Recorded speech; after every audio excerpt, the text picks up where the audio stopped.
never know if this thing actually went live. Yep, it is live. I should really learn to see it when it goes live. But all right, welcome to another episode of Panicle Podcast for Geeks. This one will be about mainly Dragon Con, but we tend to spiral into other conversations, which is fine. That's how the show is designed. My guest today is Andrew Thompson, who was at Dragon Con with me last year. Sort of. Sort of. He was kind of my assistant most of the time. And what did you do the rest of the time? You hung out at other people's booths helping them out. Well, I came out there and somebody else was paying me to work their booth the weekend, but I was only on the morning shift, so I finished up at like 2 p.m. and then I could kind of go around and do whatever else I wanted.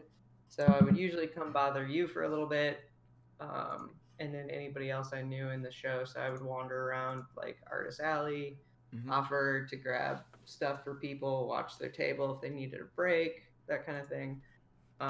And then this year I had applied, gotten into the Artist Alley, and it would have been my first Dragon Con actually exhibiting, but that's a lot of people I'm hearing from. Yeah. There were a lot of first times for a lot of artists this year, and yep. That ECCC. Emerald City, Gen Con I was going to be at. I mean, you know, at least most of these shows are giving us the opportunity to do online. I'm not sure. Yeah. You know, I don't know how Dragon Con Online's going for you. I made some sales, but I also haven't pushed it because I didn't discount anything, and it's not anything different from my actual web store. Yeah, that's the one issue I had with if there was an issue with this, is I was hoping to I've been pushing just my online store. They wanted me to use their specific website, which is fine. But I had to scramble and learn how to use it. I was asking you for help, remember? How to use it in like 3 days. I was like, oh, I just definitely did not set this up right. But I've made maybe 5 or 6 sales on there. Yeah. I mean, for the amount of time put into getting the site, the Eventini site, I think that's how you say it. Yeah, I found out yesterday that several other shows have been using it. So that's because I've never heard of it until Dragon Con, honestly. But a lot of shows have been using them, so it's kind of like I'm guessing they're gonna become the go-to online store. Yeah. I mean, I could see that happening, but like, I mean, for the amount of time that I put into getting it up and running, like, I think it took me like an hour to figure out how to do the bulk upload. Then once that got all done and everything, it was like, okay, cool. Like, this is good to go. Connect my Stripe account, and then that's it. So I'm like, for 6 sales for an hour's worth of time, I'm fine with that. Feel free to drop your link in the chat too, so if anyone wants to look at your store. I think I have it copied and ready to go. Command V? Yes. Because I just got there was an email from Dragon Con actually that went out at some point today, I think, that said if you tagged them in a post on like Facebook or Twitter, they would like share it or something. So okay, well that's good to know. While I was sitting here, yeah. I should probably do that later because I haven't done that. But yeah, you know, I just want to talk about, like, so when I did the Gen Con one, we were talking about things we would have missed that we were missing out at Gen Con. So last year was your first Dragon Con, right? Your first time there? Yep. So why don't you tell us about your experience at Dragon Con versus that was my first, second, 4th year there now, so. Nice. Yeah. So yeah, I'd never been there before. I hadn't really been to Atlanta before. I went a couple days early and stayed with our friend Steph, and like helped her pack up and everything for the con. It was also a ridiculous time last year for me because I was working on Cobble and Fog, the unmatched game for Mondo, and that had like 53 pieces of art for it. And so I was in the midst of doing all the card art for that. And Dragon Con was the first of 3 back-to-back conventions I was either helping somebody at or tabling at in September.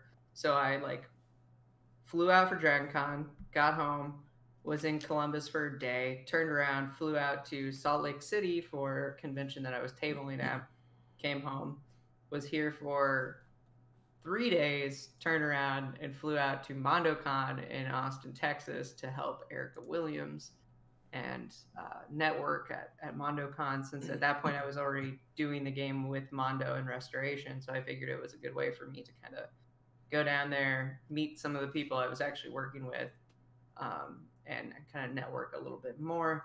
So I was pretty much sketching anytime I had downtime at Dragon Con. Like before the convention opened, I would be on my iPad sitting on the floor somewhere. I mean, you were sitting at my booth sketching too at some moment, I remember. Yeah.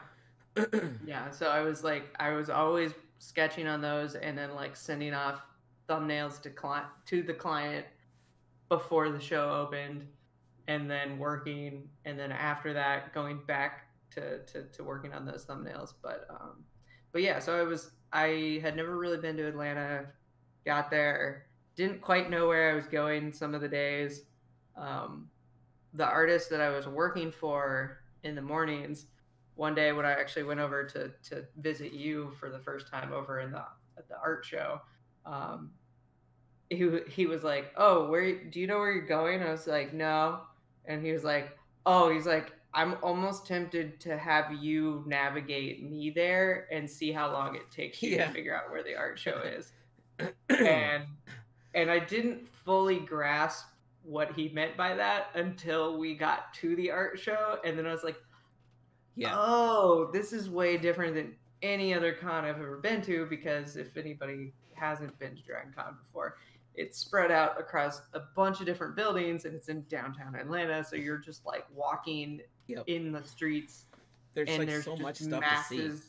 Yeah, there's just masses of people cosplaying and waiting in line to get into different things. And if you're a vendor or have a vendor badge, you can kind of just like weave in and out and be like, "Oh, hey, vendor badge," and walk in and cut the lines essentially.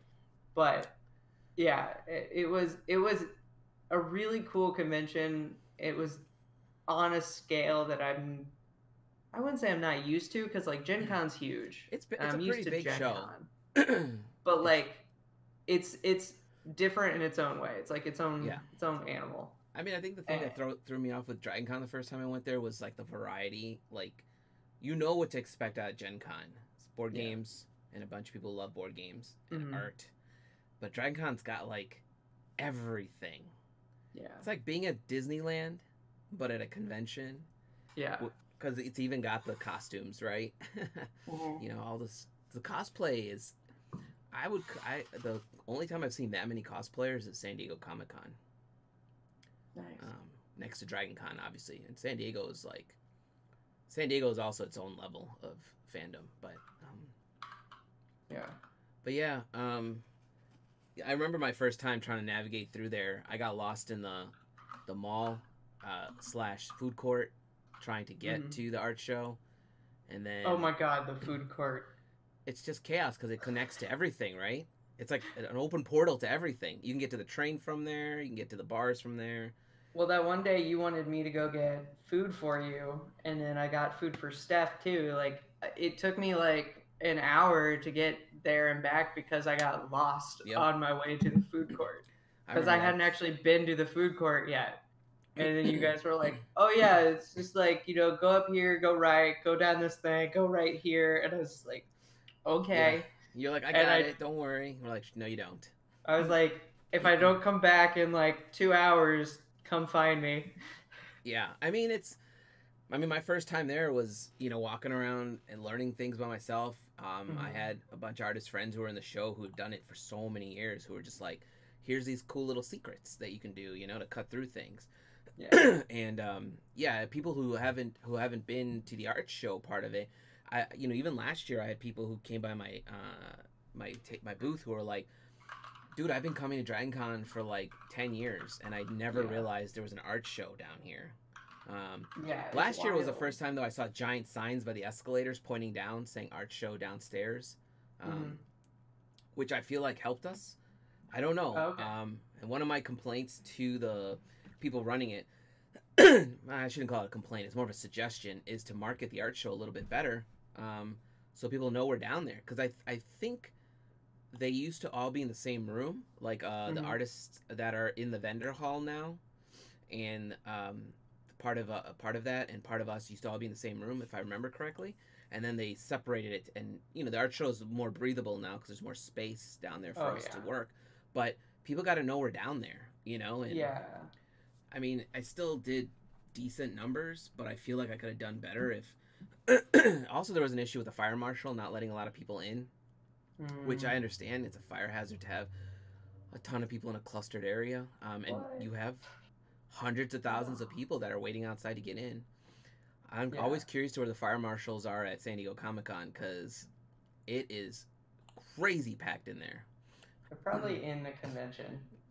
Yeah, they're probably at the Hasbro booth checking out the new Magic cards or something. Yeah, they're like, we gotta get these, we gotta do these things. But Dragon Con is a whole.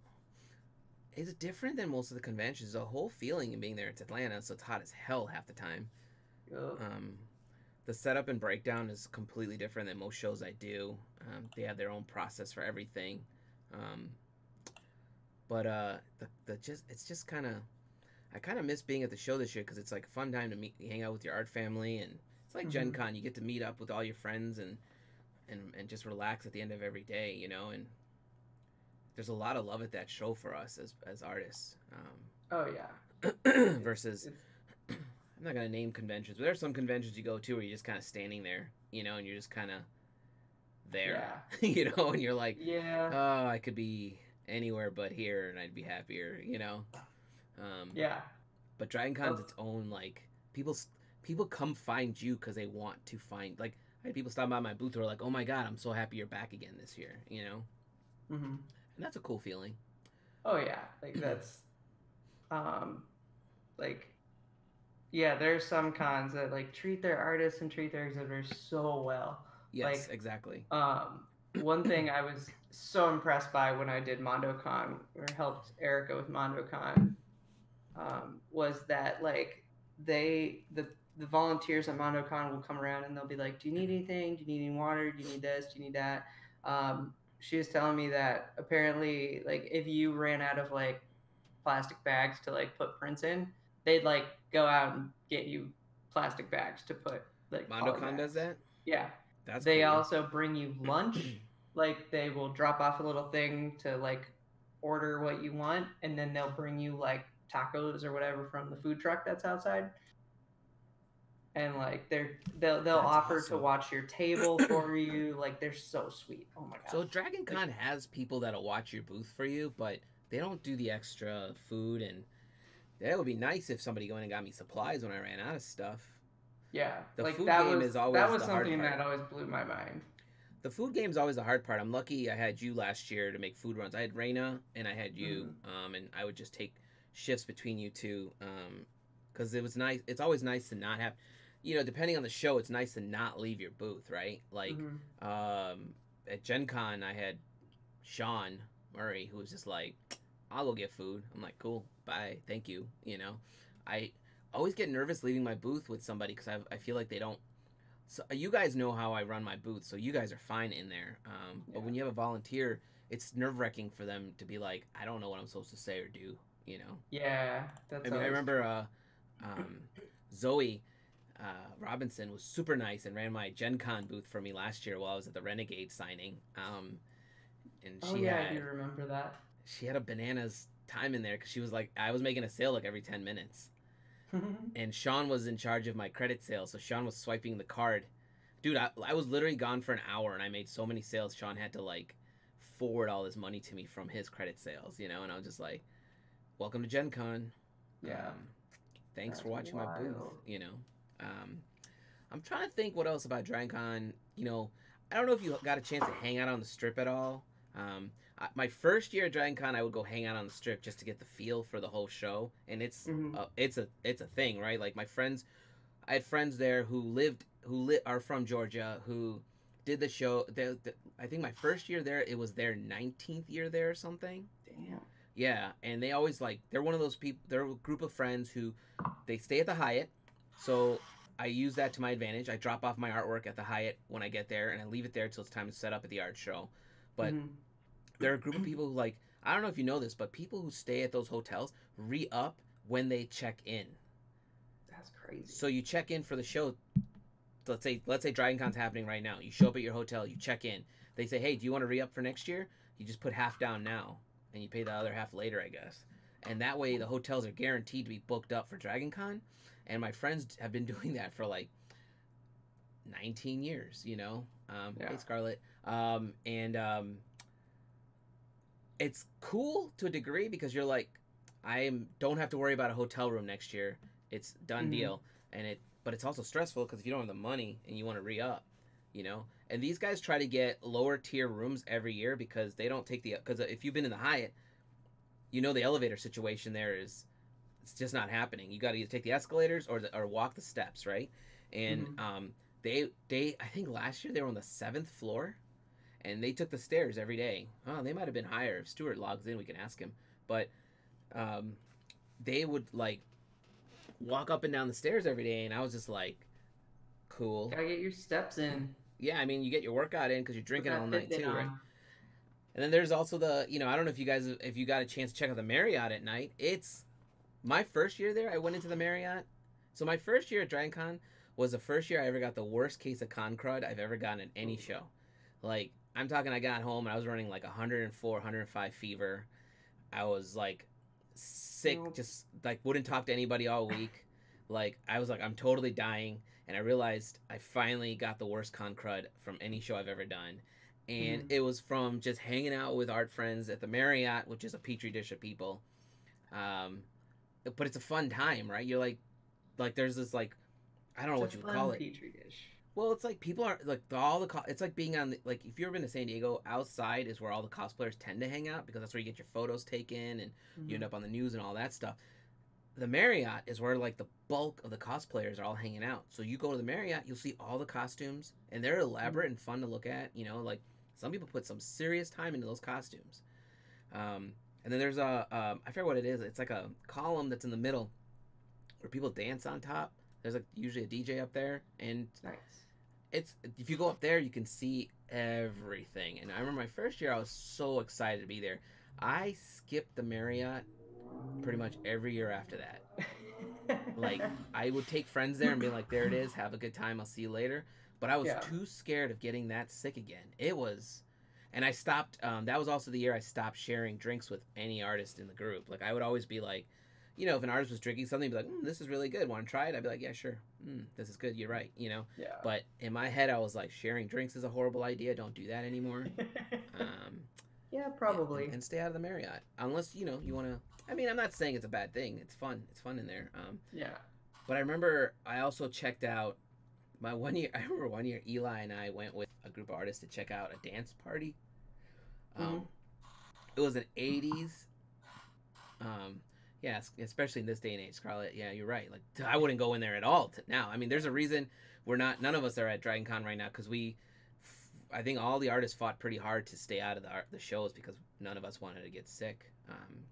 I would have loved to be at the show though, but yeah, we went to this 80s themed dance party. It was fun. We walked in there, it was all like Nintendo music and a DJ, and there were all these people in there, but it just wasn't. So the dance parties aren't my scene. What? No. I mean, if I was a drunk person at a wedding, it might be my scene, but at a Dragon Con, I mean, no one's judging me, so I don't know why I didn't just stay and have a good time. But yeah, I was like, you know, the other thing is that you know, what people don't understand sometimes when they want you to stay out late with them is as a person working the show, most of us, our mentality is I got a show to work in the morning, and I have to stand at this booth for 12 hours.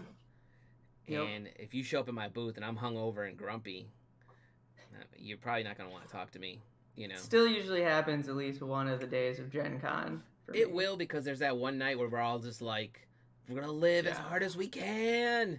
I think... Oh, Cadence. Hey, Cadence. Heard something somewhere. Yep, here she comes. There she is. She's like, people talking without me? What's up, guys? Well, I think there's... My neighborhood does a little farmer's market in the summer every Saturday till like 2 p.m. Oh, okay. And so usually the street is pretty busy because people park on my street and then walk over. Got it. And so like on these days, she'll hear people walking and talking outside. And so she will like stand at the window and like look out and cry like she just did a second ago.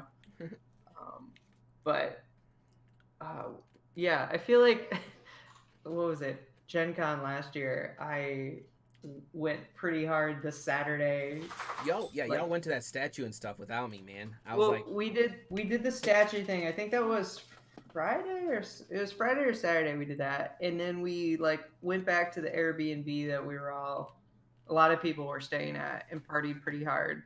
And then the next day, I remember being quite hungover for the first hour of the con, so I was not my usual peppy self. But hmm, after an hour and having some coffee and a breakfast sandwich, I turned back into my usual self. mm-hmm.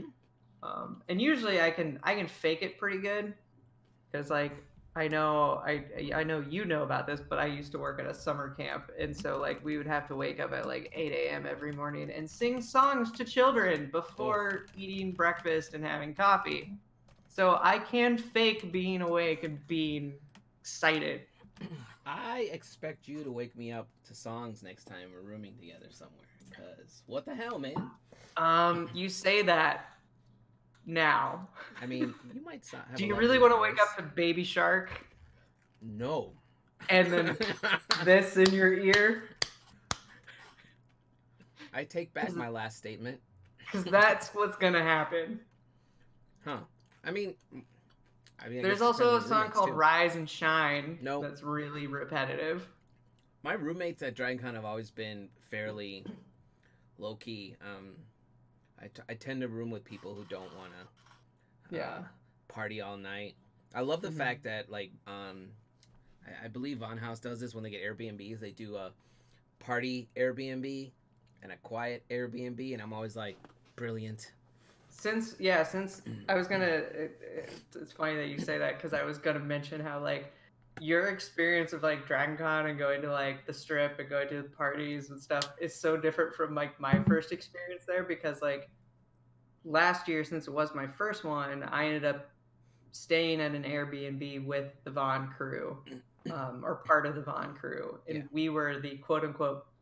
Well, we weren't the party house. There was a cheap house and an expensive house.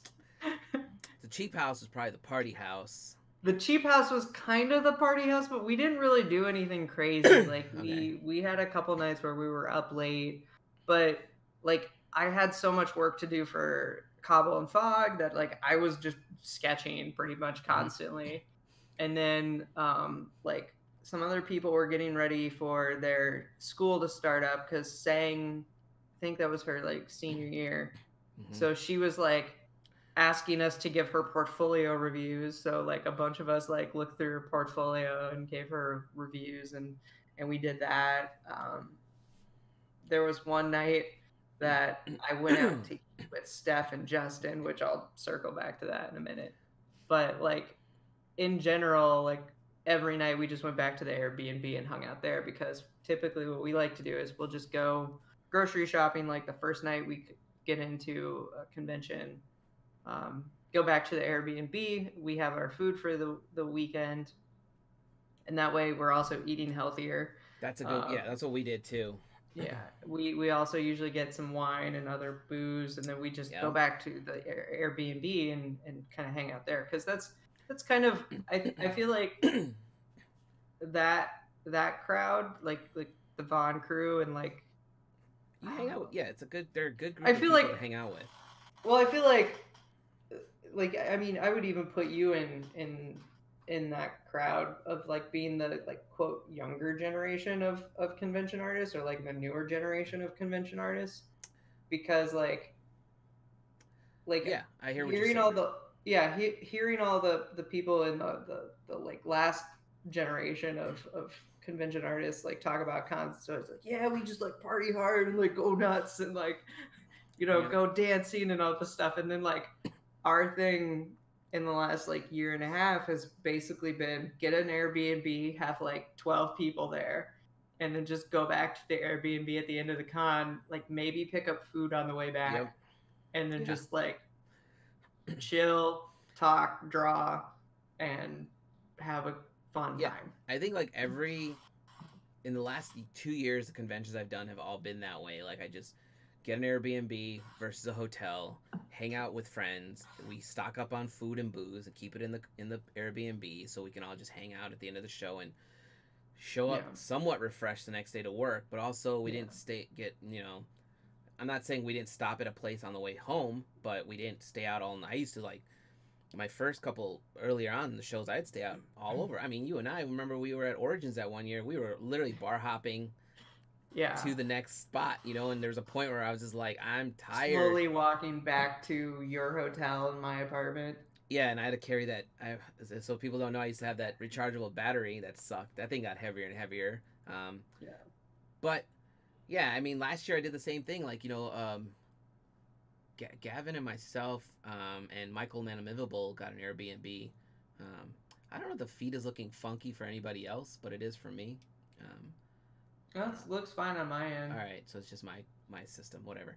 But yeah, like we got. I don't an know Airbnb. how it's what way is it looking weird for you? It's what do you pixelated mean? all of a sudden on my screen. I'm just gonna refresh it. It's fine. Yeah, it's fine on my end. It just might be your download speed. Yeah. But like we got an Airbnb and it was it was the first time we stayed a little further off the strip, so I couldn't exactly walk to it. I had to like take a Uber every night home, but we stayed in an area that had some cool bars. There was a bar there that looked like something straight out of Blade Runner. They called it the Blade Runner bar. I don't know what it's actually called.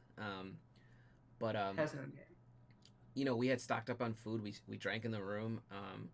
And I stayed in the strip a couple nights early to hang out with some artists who, there's artists who want to hang out at our hangout spot. We have 1 or 2 hotels that are now being overrun, but whatever. Yeah. And I like that low key move on that we've been doing lately. Yeah. Show wise, it's kind of nice to get used to those shows now. I did walk the vendor hall fully for the first time last year. I never really made it through the whole thing. So I made it a point to do that last year, just to go in early every day, and there's a 4th floor now, so it's like not a lot of people know that. The art show, there's an artist alley on the 4th floor. Yeah, I didn't even know that last year. That's why I didn't table last year. It was because I thought there was only the art show, so I didn't apply as a guest or whatever that you have to do to get into the artist alley. I only applied for the art show specifically. And I didn't get in, and so I was just like, oh, okay. And then people were like, oh yeah, there's an artist alley, and I was like, what the? Nobody told me this. I was like, nobody told me about this. It's just like, there's nothing on the 4th floor. They're like, the artist alley's on the 4th floor. I'm like, yeah, what? And I heard about it for the first time because Tyler, I believe, was in there. Not last year, but the year before. It was his first time. Tyler Sketch Geek Tyler or Tyler Wolcole. Tyler? Okay. And that's the first time I knew it was up there. So I was just like, okay, cool. We know too many Tylers. Yeah, I know a few Tylers. I only know one other Alan. There can only be one. But, I'm trying to think if there's something specific about DragonCon that I guess I just miss the atmosphere of being around artists and being with my friends. Yeah, I think that's been the biggest blow this year is just like, because, I mean, like it was said, like a lot of times we would just, get big Airbnb and I'll hang out, like go back there and just chill. And it's like, oh, because cons aren't happening this year, like that is something that like I'm noticing like now it's like, oh, so many of my like close friends now are other artists that do cons, and it's like normally I would rely on conventions as like a means to see everybody in person and actually catch up. And like thankfully we've got like our big group chat and everything, so we can still I think we'd all go crazy if we didn't have that. Do our video calls and things like that, and that's been really nice. People don't like that's like our way of like hanging out at these shows is, yes, it's part of our jobs, that's what we do, but also seeing other artists is a way for us to re-energize ourselves on every like couple months. Talk shop, find out what everybody's planning, and get some ideas, bounce ideas off each other.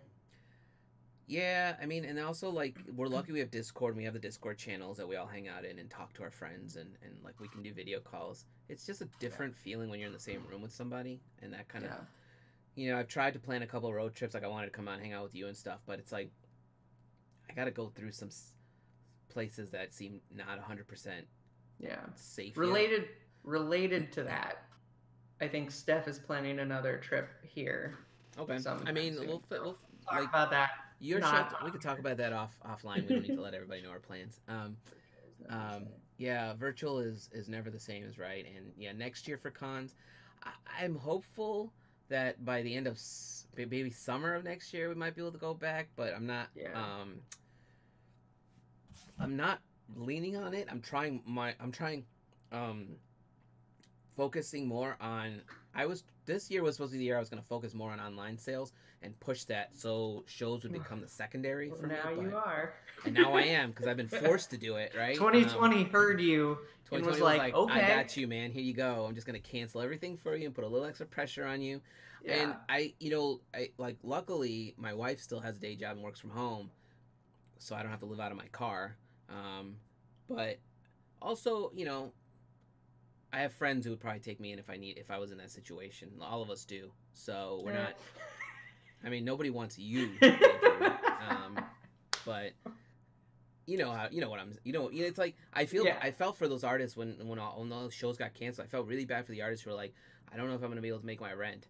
I don't know where I'm gonna stay. I don't know what I'm gonna do. And it's like I wish I had a little extra money to give to them to be like, I got you. Don't worry. Yeah. Or even a bigger place to be like, you can come stay here. I tried to help where I could, but hopefully there's some semblance of shows happening by next summer, because I don't know, like I think this year a lot of these shows can sustain themselves by not happening, but next year I don't think it's going to be a thing. Like if the specific shows don't happen next year, I think they're gonna be gone. I don't think a show like San Diego Comic-Con's going to be gone because it's so big. Yeah, I think some of those big ones, I mean, even some of the little ones might just be able to be like, okay, we're going to everyone's just going to go on hiatus for a while. Like, I mean, know. Like some of the smaller ones they're just renting a spot. So it's just a matter of, my glasses are really fucking with me this morning. It's just a matter of saving your money. Like Dragon Con kept, they said we can roll over. So we're all guaranteed a spot next year, which is nice because you don't have to go through the process of signing up and the jury and everything. Yeah. We all know we'll just show up and work. Gen Con, same thing. San Diego, same thing. So the bonus is next year I just have to focus on being safe and bringing stuff with. I wanted to touch point on, there was a thing you said earlier about giving portfolio reviews. There was I wanted to touch base on these shows are also places where you yourself as an artist can walk around and get portfolio reviews if you want them from artists who you consider to be really good or your heroes, or legends. They're there. They're hanging out. Gen Con is a prime example of big name artists. They're there. And most of them are always willing to give you portfolio reviews. Just like on the opposite foot, I've had people stop by my booth. You've had people stop by your booth. I feel like, I take in all the advice I get, whether I use it or not.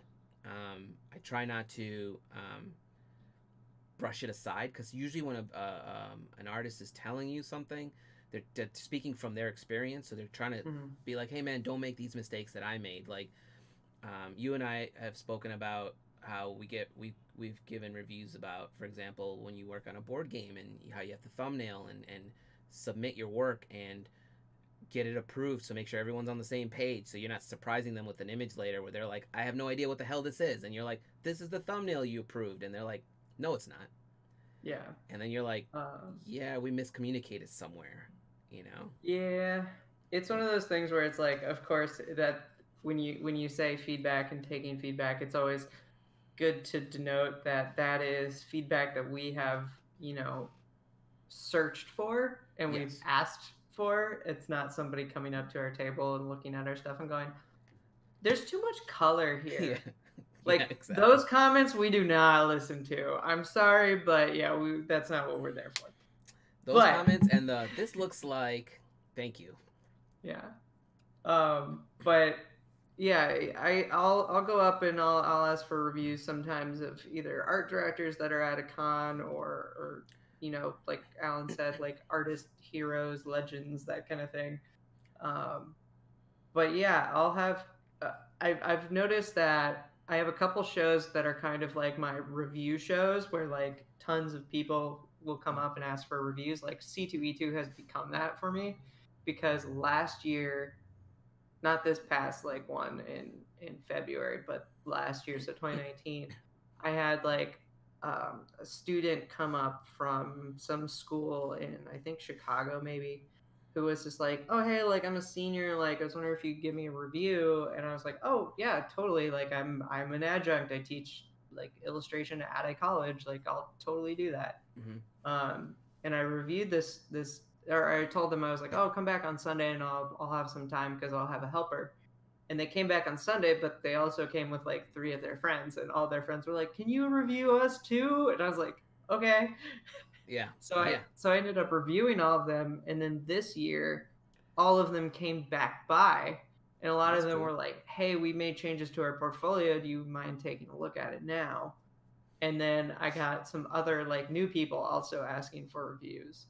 Um, so I've noticed that a lot. Or like sometimes if somebody already follows me and knows me a little bit, they know that Yeah. I'm a teacher, and so they'll ask for a review.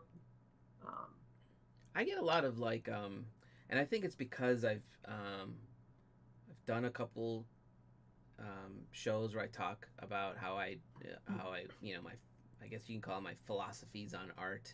Um, yeah. I get some questions on my technique, but I are there and they want to know how they can. I'm not a teacher or a professor, so my advice is basically here's what I know. This is how I would do it. But if you're at a show with me, I usually do point That's them how over to. all teaching works. Oh, you're just winging it. I got it. Okay. But what I was gonna say is if I know you're at a show with me, sometimes I do send him over to your booth because I'm like Yeah. he teaches, he does this for a living, whereas I'm still kind of learning too. But if they want advice on like how to keep doing art or how to find their voice and stuff, that kind of stuff I can speak to. I won't say really well, but to a degree because I know how I evolved into where I am now. And Yeah. it's a lot of work, but it's also it doesn't have to be as stressful as some people make it. Like Mm-hmm. I feel like a lot of people put a lot on their shoulders and they try to like. And I do this myself. You've told me a bunch of times where you're like, "Slow down, man. Finish this project first," or Yeah. you're being too hard on yourself with some like I spiraled out last week where I was just like, this illustration looks like garbage, but then I posted it yesterday in the group and everybody was Mm-hmm. like, this is great, man, keep going. And Yeah. sometimes that's all you need to hear because you get in your own head. And I spoke to I felt bad. Lamont, who was in the call, was like, I stopped by your booth and I talked to you for like 20 minutes, and I was like, yeah, I don't remember, man. I'm sorry because I see a lot of people. Like that's the other thing. If Yeah. we ever see you at a show and you're like, "Hey, I talked to you at this show," or "I talked to you last year," and we're having a hard time remembering you, it's not because we're trying to be assholes. It's just because we see so many people. If Mm-hmm. you don't stop, if we're not like super chummy, it's hard to remember you. Like I've got people that stop by that I know really well now. Because they stop by every single year. I know them by first name basis. Yeah. We're friends on Twitter or even on a Discord channel or Facebook or somewhere. But Yeah. then I've got people that stop by that I see every X, and sometimes I'll remember your face, but it's not personal if I don't. Yeah. Dragon Con's one of those shows. There's a lot of people that stop by who I know for a fact own and have bought a lot of pieces, and it's kind of cool because I've got fans from day one at Dragon Con who bought just a print, and then I got Mm-hmm. fans now from last year who bought like bigger pieces. Same thing for Gen Con. It's always cool, when they sometimes they stop by and they can't buy anything, and they come by and they buy something, and then they buy something bigger, and then they buy something, and Yeah. you're like, thanks, I appreciate all the support you're giving me. It keeps me sustained. Yeah. Like I had I'm still relatively, I still say I'm relatively new to conventions and doing the whole independent art thing and making my own personal work unrelated to freelance. Um, but at, what was it? Still this year before, Corona times, I was at Anime Milwaukee, and I had probably four or five people that I had talked to the year before come up to my table, and I like immediately like I didn't remember their names or anything we had talked about, but I remembered the face, and I just was like, "You were here last year," and they were like, "Oh yeah," and I was like, "Cool, welcome back." Yeah, I mean faces are usually faces I'll remember if Yeah, I've seen it a couple times in my booth. Um, I yeah, definitely didn't remember Lamont, and I felt bad about that. yeah, Especially if I had a 20-minute long conversation with him. But he said you seemed a little out of it, and I was just like, I probably was tired, you know. And he said you seemed a yeah, little bored. I was like, I was probably hungover, you know. yeah. And then like I know I've had other conventions where like my what was it? Was that my first C2E2? Yeah, my first tabling C2E2, which is 2018. That was the year from hell. That was the year I was in Um, that shitty corner. Remember? yeah, but that Oh, was I remember for why it was the year from hell for you. I remember. yeah. My I was supposed to have a helper that week, and my helper was my significant other, and we broke up on like a Monday or Yeah, Tuesday on a before the Monday and the show con. was on like a Thursday. Yeah. So it was a rough show to say the least. We took But you around and made sure you yeah, had a. yeah, yeah, yeah. But I have two people I met at that con who are now like people that routinely come to my Twitch streams. I see them usually at C2E2. They pop in, and I know them immediately, and we usually chat and have a good time for a little bit. But one of the reasons that it was so memorable was there was one day where they came up and they were talking to me, and we were talking about some other artist that we both liked that was there, and they were like, "Oh my god, like you should just be like them and like get your fans to get you a drink," because I mentioned something about Yeah. getting like a beer at C2E2 because they actually have vendors that are selling beer there. And I was like, dude, I was like, I was like, I don't have fans. I can't do that. And he's like, you gonna be here tomorrow? And I was like, yeah. And he's like, okay, I'm gonna bring you a beer. And I was like, okay, cool. If you do, I'll give you a discount or something. Yeah. And the next day, I'm standing there talking to like a group of like four people, and I see out of the corner of my eye this guy like walk into view, and he comes up behind them, and there's like it's like a person, and then like an opening, and he just reaches in between them and hands me a Gives you a beer. beer, and I was just like, oh, I was like, thank you. And then from that point on, like the rest of the weekend, I was like, beer guy. Nice. Yeah, I love it when fans bring me drinks, but I'm always like, there's a point where I'm just like, no more, please stop. Yeah. I can only have so many of these. And I think last year at 2019's con, I think he might have brought me another beer. But this and this then year's con was the first only one I did. yeah, and then Did he I come this saw year? him. Yeah, I saw him this year. But I think this year they had their own table as like a vendor booth Nice. with like somebody else, so they were a little bit busier and didn't have as much time. So like he did not bring me a beer, but that is totally fine. That is not the crux of our relationship anymore. Yeah, exactly. I do not want people to think that that is what I expect from people. early on in my earlier shows, I used to drink at the booth because I have high levels of anxiety when I'm in crowds. Yeah. Behind the table, I feel a little better. I still have the anxiety, but I thought drinking's the key to calm me down. Which is really not, because there's a point where you're just like, I don't know what I'm doing anymore. Yeah. I used to have a flask of whiskey with me too, which I used to sit back there. I don't know where it went. And I would drink from that, just to calm down. But there's a point where I was just like, this is obviously not a good play. You should not be buzzing at your booth. Yeah. So, but then people still will buy me drinks. I'm not gonna say no to a free drink if someone brings me one. But I try not to make it a habit. I'd prefer you bought me lunch, because I'm usually hungry. Anyone who knows me is like, Alan's hungry every 2 or 3 hours. I'm like, yes. I not as hungry as Steven, but I'm hungry. So. See, I always have this weird convention endurance where like I'll like in the day and I'll be like, oh, I didn't really eat anything today. Yes. Like that's why you gotta keep those snacks like, at your booth, right? I'll just have had like coffee and water, And then I'll even have snacks at my booth, but like I'll still just like in the day and be like, oh, I am hungry. Yeah, I Yes. should eat. I have to like mentally like so when I do shows, I have to set little alarms, which is for myself to be like eat. Mm-hmm. And it's usually like I have snacks. I have like granola bars or bananas or something because it's like otherwise you end up like yeah, Yeah. I get a headache. I don't know about you. Or I'm like scrounging to eat something at the end of the day, and it's like, Yeah. it's not a good way to. I know for Good way to go about. me, like sometimes like being diabetic, like I'll get like alerts from my pump being like, you should check, and I will ignore it, and then I'll end up going several hours without having calibrated it or anything, which Yeah, when you isn't the crash, man, you worst thing in crash. the So I'm always world. like, this boy needs to eat some food. Yeah. Like it's not the worst thing like to not calibrate it. It just means I don't have like an up-to-date reading of what my blood sugar is. But sometimes I'll, especially if it's a busy day at a con, I don't want to stop and sit there and pull out my little meter and prick my But finger you and should. everything I while trying to mean, talk to people. I feel like you Um, should because like remember when we came back from Colorado and you were crashing in the car. well, that's different because that was we were done with it, and I just had a low while we were driving. But like But usually at a con, like I know when I'm low and I know when my blood sugar's oh, okay, high.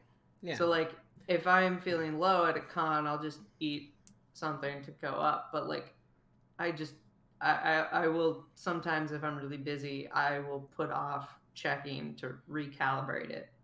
Um, which I do have a fun Dragon, well, kind of fun looking back at it now. Dragon Con story related to the insulin pump from Tell last us year. if you want to tell us. So yeah, so last year, one of the nights I was there, I went out to dinner with my good friend Steph and then our good friend Justin, because we hadn't seen each other in a while and we wanted to have like a fancy dinner. So we went out to this like fancy place that was like 45 minutes away from our Airbnb. And before we left, I had changed my insulin pump site. And so to explain to everybody how an insulin pump works, is it's basically a bionic pancreas that gives me a slow dosage of insulin throughout the day. And then whenever I eat something, I give myself a higher dosage for that food. And the site is the part that plugs into me. It's basically a band-aid with a little plastic needle. Um, and then there's a cartridge in the pump itself. And before we left, I had to change the cartridge and the site because I was low on insulin that day. And I did that. I had a snack before we left because I knew we were going to be, in the car for 45 minutes. And I gave myself a dose of insulin. Everything's fine. Everything worked. Cool. We get to the restaurant. We end up finding out that there's like a 45-minute wait. So we're waiting outside for 45 minutes. At this point, I'm noticing on my pump that my blood sugar is starting to slowly go up, but I didn't think anything major of it because I just eaten something. Maybe it had more carbohydrates in it than it said on the box. Uh, so anyway, we finally get in there. It's been an hour and a half. We order. Our appetizers come, and I go, oh, okay, like I'm gonna give myself a dose of insulin for my food that's about to come out and for this appetizer. And I go to give that dose, and my pump gives me a warning that says insulin flow blocked. And I was Ooh, like, that's not good. what? And I've gotten that warning before, and usually it's just a matter of like sometimes if depending on where the site is located, if I'm like sitting down or something, sometimes it'll like give me that warning. And sometimes it'll still deliver the insulin just fine, but it for some reason thinks that the flow is blocked. And so I've had instances where I give myself more insulin or change out the site, give myself insulin, and then end up going low because I actually already got the dose initially, but then it gave me that warning, and then I gave myself more insulin. So I got up, went to the bathroom, and I, uh, I tried some of the usual fixes for it, and it wasn't doing anything. And so my blood sugar at this point was at a point where it was giving me a warning that my blood sugar was high. And so I went back to the table and I told Justin and Steph, I was like, hey, I was like, I think I need to change my insulin pump site. And I'm a little stressed because I think I can't remember if I brought an extra um, site and cartridge, because usually I pack like a site is good for 2 to 3 days, so I usually pack however many I need for the days I'm gone. Right. And I had already gone through, I think, an extra one, because I usually bring like one extra one. And I think I had already gone through that extra one because I had gone out there a few days early and something else happened. Like, I think it was so hot and humid one day that like it just came off. And so like I had already gone through my extra one and that I thought I had. And so I was like, oh shit, like I don't know if I have a replacement for this. And so I was like, I'm not going to eat my food because I don't want my blood sugar to skyrocket. Right. And I'm going to feel like shit. So I was like, I'll just sit and I'll get mine to go. And so like Steph and Justin ate their food. Then we got back in the car and like drove the 45 minutes back. So at this point, it's been like 3 hours, maybe almost. close to 3 hours that I had gone with technically not getting my insulin. And by the time we got in the car and we're driving back, I was starting to really get panicked because I was like, what am I going to have to do if I don't have a replacement? And I was like going through these scenarios. I was like, would I have to go to like the hospital and see if they have any of the equipment that I would need? Would I have to call the company that makes the equipment and get them to like overnight it? And that's going to be really expensive. Am I going to have to go to a drugstore and buy like, you know, a thing of syringes and insulin to give myself shots until I get that stuff in the mail? And then that's going to cost a lot of money because, spoiler alert, if you buy one vial of insulin and it is not on insurance, and this was back in 2015, it's probably gone up in price since then because, you know, U.S. healthcare. It was $300 for one vial of insulin. Jesus. Versus I get a 3-month supply of it with my insurance for like $100, which is pretty good. It's interesting how that works. Yeah, right? It's real fun. So yeah, I had to pay like, so I was going through all these scenarios. I was like, oh my God, it's going to cost this much. And then I'm like, oh shoot. And I'm also working for this artist and at their table and everything. And so I'm starting to like panic. And thankfully my friend Steph was just like, hey, like, don't worry. My sister-in-law is a nurse. We can call her. We can figure this out. We'll get it taken care of. Like, don't worry. Like, we'll figure this out. Yeah. And like, I felt really bad because we got back to the Airbnb and they were all having like a good chill time, like all hanging out. And at this point, I think Steph or Justin had told some people back at the Airbnb that, like, you know, given them a little bit of a warning of what was going on. And then I was kind of panicked. And so I remember I opened the door because Steph and Justin were still in the car, like getting stuff. And I just like beelined it to the door. I like opened the door. It's somebody who didn't know what was going on. It was like, hey, Andrew, blah, blah, blah, blah, blah, blah, blah. And then another friend of ours, Julie, bless her heart, was just like, Andrew has something to deal with. He will answer you when he gets back. Nice. and I just beelined it for my like diabetes like bag that I always bring with me. And I opened it, and thank God I had another extra site with me. Like, nice. I had packed 2 extra instead of 1 extra that weekend. I assume you pack extras from now on. Oh yeah, I pack like 2 or 3 extra now. Yeah, but exactly. Yeah, so I thankfully I had that second extra one because I couldn't remember if I packed a second extra one or not. And so I took that and I went in the bathroom and I just like sat there for like 5 or 10 minutes after I changed the site and was just like, yeah. And then I came back out. I was just like, okay, I'm sorry. I was like, I'm probably still going to be in a shitty mood for a little bit. I was like, but I will feel better in like an hour and a half or 2 hours. And everybody was really chill about it and really like nice about it. And then like, yeah, it was just, that was the most panicked I've ever been at a con because I've never had that happen. And all the nightmare scenarios went through my head. I'd be scared if that happened. Like, yeah, those are, I mean, I guess I don't have those type of panicky thoughts in my head about shows. Usually my thoughts are when I'm driving to a show or something. I'm like, please don't let me get a flat tire because I don't want to change a tire out here in the middle of nowhere. You know. Yeah, I mean, yeah, same. Especially now. You know. I've never. Yeah, I don't. That sounds just super scary all around. Yeah, it wasn't fun, and then it was also super sweet because then like, kind of because we've been talking a lot about like missing seeing our artist friends and like that and having that interaction and kind of hanging out with those friends. And that was also one moment where I was very grateful for the friends that I have at conventions because like a few people at the other Airbnb were found out about it or heard about it because some of those people were hanging out at our Airbnb when we got back, and they messaged me like that night. We're like, hey, like I heard what was going on, are you okay? And then the next day, like, oh my god, Elaine, bless her heart, like I'm sitting at a Keys booth working on thumbnail drawings still or sketches, and Elaine came up and was like, hey, are you okay? And I was just like, yeah, I'm doing good. Like I had an extra thing, so I was fine.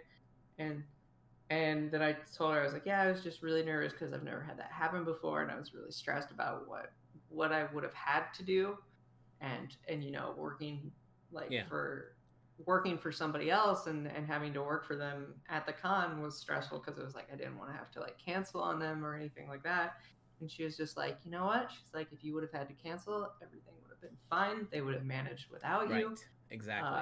She was like, and and she was like, and like any of us would have done anything we could to help, and like we would have done whatever we could to like get you taken care of. And she made me cry like sitting there, and I was just like, oh, Elaine, you're the best. Elaine does that to you. You're like, stop talking. Yeah. You're making me feel too good about myself. Yeah. But it was definitely one of those cons where I was like, oh, I'm very thankful for the friends that I have made at conventions. Yeah.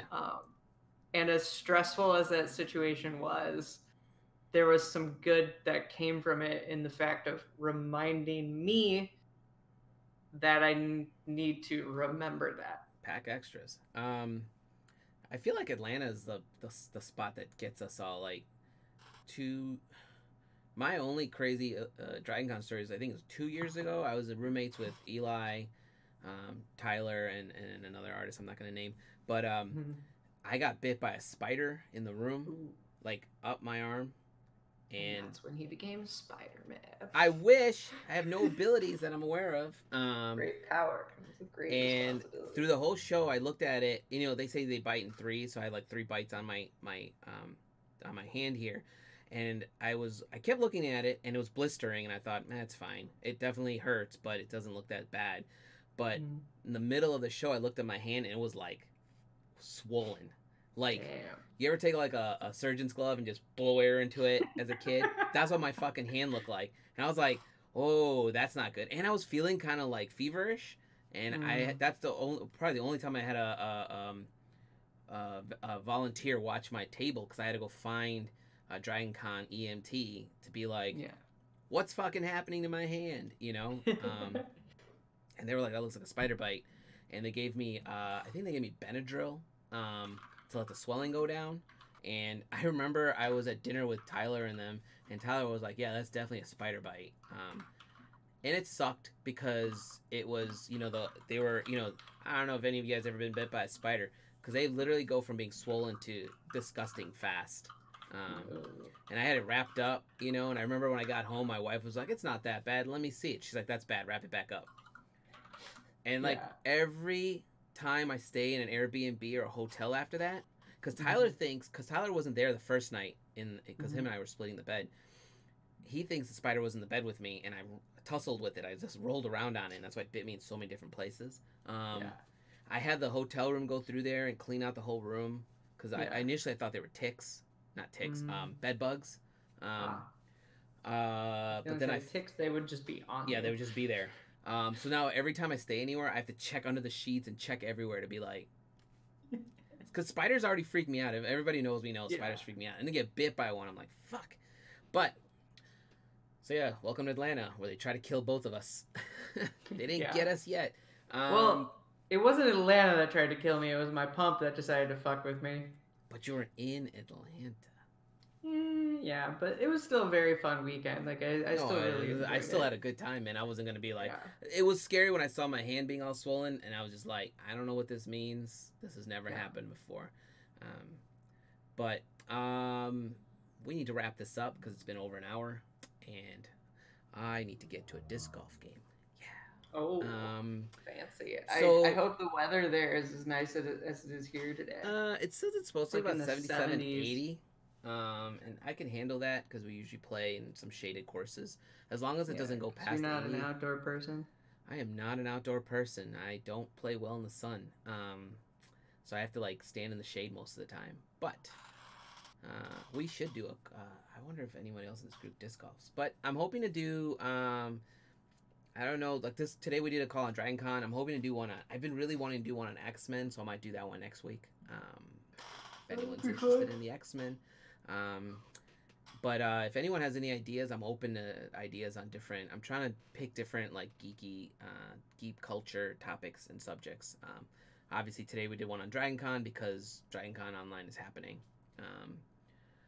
So I'm hoping to get like Lauren Brown on and Priscilla Kim to talk some Dungeons and Dragons soon. So stand by for that. All right. Well, thanks for anyone who's watching. Thank you, Scarlett. You've been with us the whole show, as far as I can tell. And like, there's 3 other people watching. I don't know who they are. I appreciate you guys watching. I know this is going all over the place. I'm still learning how to do this stuff. But yeah. Thanks, Andrew, for joining me. I thought I had canceled this morning until you volunteered. Good thing you didn't die in Atlanta. All right, I'm going to take us offline. Thanks, everyone, for watching. I'm going to try to tune in next week. I'm going to try to do it again on Saturday, hopefully at 10:30 again. Bye, guys.